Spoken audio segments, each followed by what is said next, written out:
नमस्ते बच्चों, एक बार फिर से आपका स्वागत है हमारे इस YouTube चैनल रेडियंस ट्यूटोरियल पर। और आज हम आप लोगों के बीच लेके आए हैं बिहार बोर्ड कक्षा 9th का ये जीव विज्ञान के पहले अध्याय कोशिका जीवन की आधारभूत संरचना का अति लघु उत्तरीय प्रश्न है।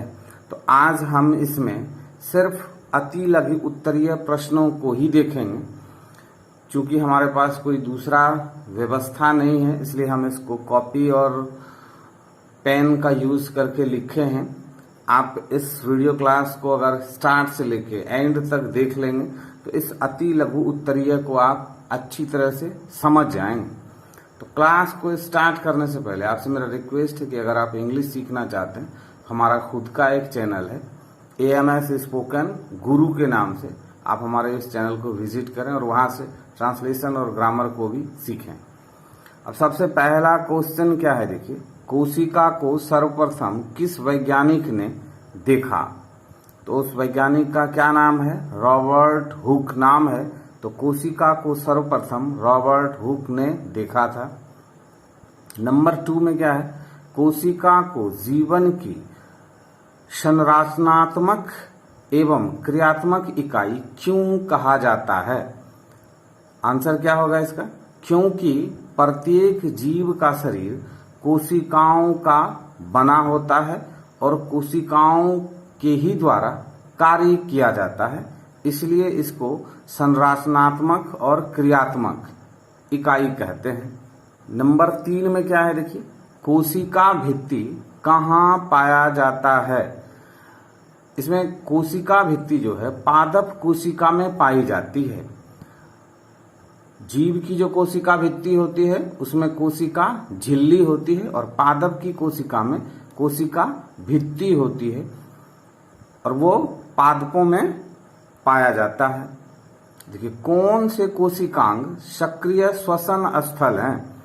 कोशिकाओं में कौन सा कोशिकांग, कोशिका के अंदर बहुत सारे कोशिकांग हैं, उनमें से श्वसन स्थल कौन सा है जो श्वसन के कार्य को करता है? तो वो है माइटोकॉन्ड्रिया। नंबर 5 में क्या है, किस कोशिकांग को आत्महत्या की थैली कहा जाता है? उसका आंसर क्या होगा? लाइसोसोम। लाइसोसोम क्या होता है? वो आत्महत्या की थैली है, मतलब वो फट जाता है। ये अगर आप नहीं जान पा रहे हैं तो हमारे प्लेलिस्ट में जाएं और वहां से जाके हमने जो बुक को पढ़ाया है, उसमें जो पहले अध्याय को पढ़ाया है, उसको आप देखेंगे तो अच्छी तरह से समझ जाएंगे। अब नंबर 6 में क्या है, देखिए, कोशिका के अंदर प्रोटीन संश्लेषण कहाँ होता है? राइबोसोम में प्रोटीन का संश्लेषण होता है। लवक कहाँ पाए जाते हैं? पादप कोशिका में लवक पाए जाते हैं।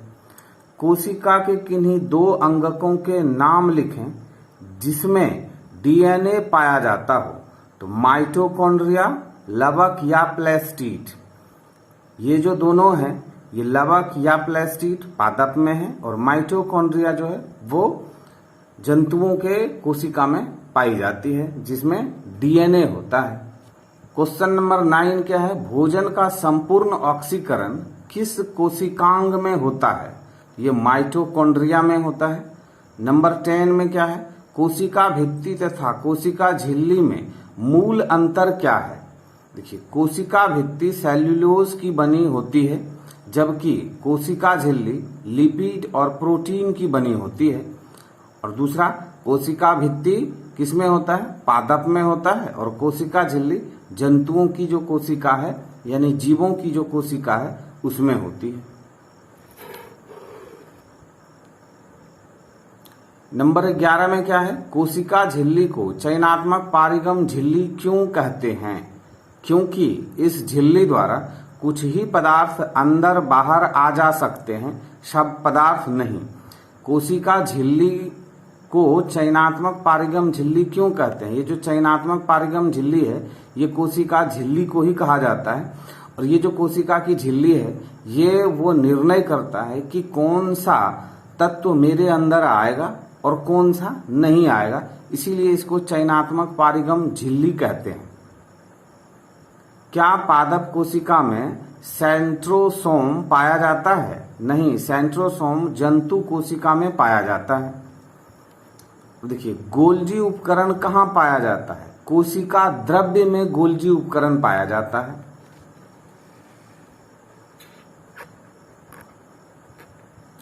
ल्यूकोप्लास्ट का क्या कार्य है? खाद्य संचयन का कार्य कौन करता है? ल्यूकोप्लास्ट ही करता है।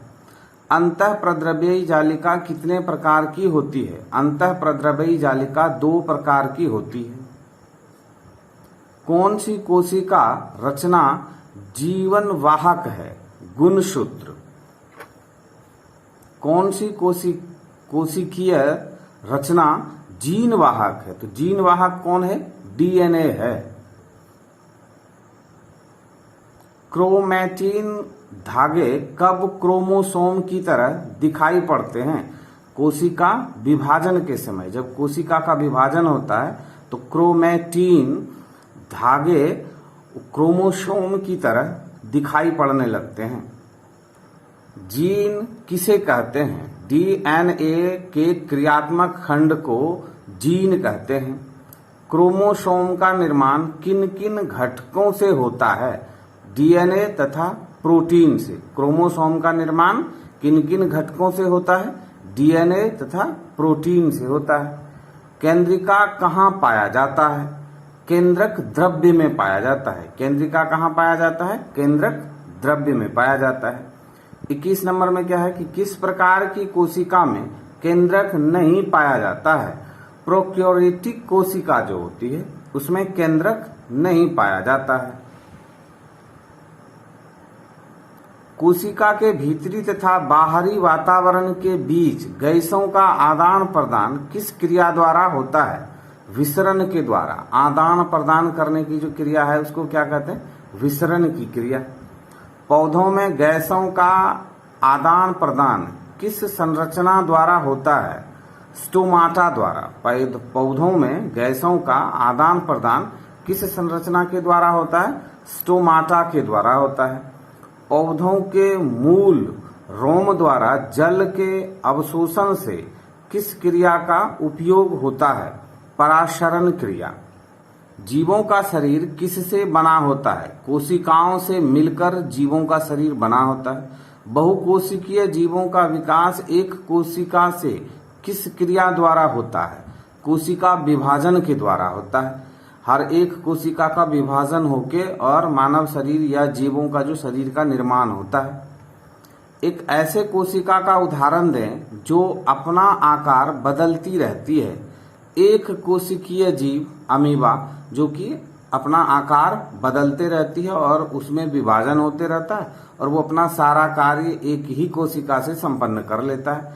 जबकि बहुकोशिकीय जो जीव होते हैं उनमें अलग अलग कार्यों को करने के लिए अलग अलग कोशिकाएं होती है।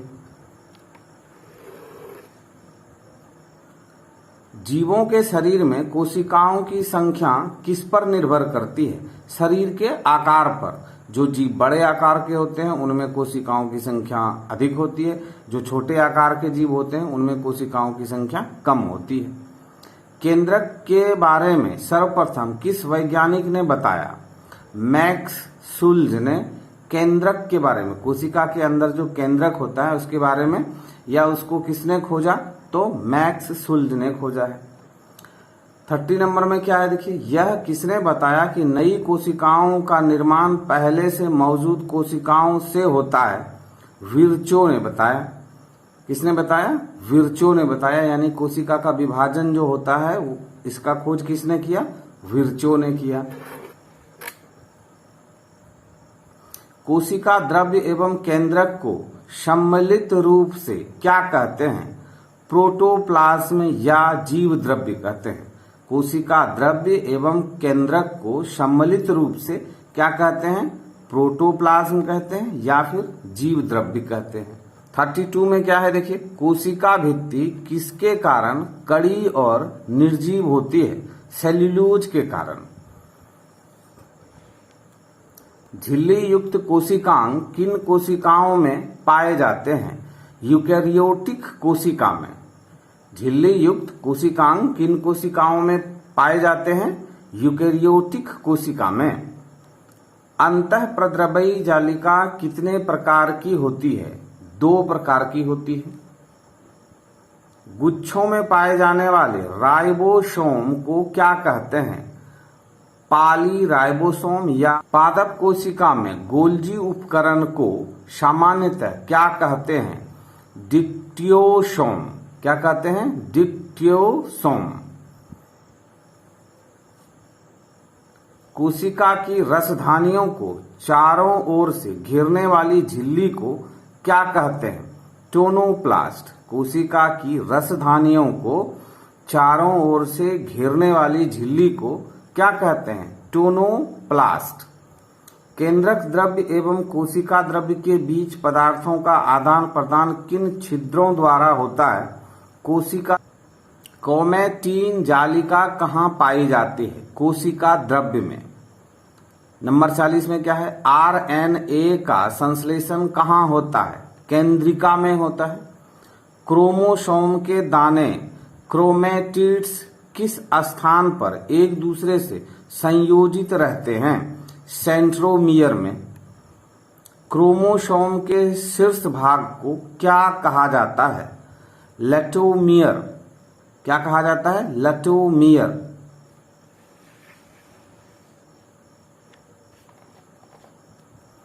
मानव शरीर की कोशिकाओं में कितने क्रोमोसोम पाए जाते हैं? 46 या 23 जोड़ी। मानव शरीर की कोशिकाओं में कितने क्रोमोसोम पाए जाते हैं? 46 या 23 जोड़ी। कोशिका का आकार एवं आकृति किसके अनुरूप होती है? कार्यों के अनुरूप होती है। किस तरह के कार्य करने का वो कोशिका है, उस तरह से उसका आकार प्रकार होता है। माइटोकॉन्ड्रिया कहाँ पाया जाता है? कोशिका द्रव्य में। माइटोकॉन्ड्रिया कहाँ पाया जाता है? कोशिका द्रव्य में। रंगहीन या श्वेत प्लास्टिड को क्या कहते हैं? ल्यूकोप्लास्ट। नंबर 47 में क्या है? गोल्जी उपकरण में पाई जाने वाली चारों तरफ से झिल्ली से घिरी हुई अनेक समानांतर नलिकाओं के समूह को क्या कहते हैं? कुंडिकाओं या सिस्टनी। क्या कहते हैं? कुंडिकाओं या सिस्टनी। क्लोरोप्लास्ट के भीतर विद्यमान तरल युक्त गुहा को क्या कहा जाता है? स्ट्रोमा कहते हैं। क्या कहते हैं? स्ट्रोमा कहते हैं।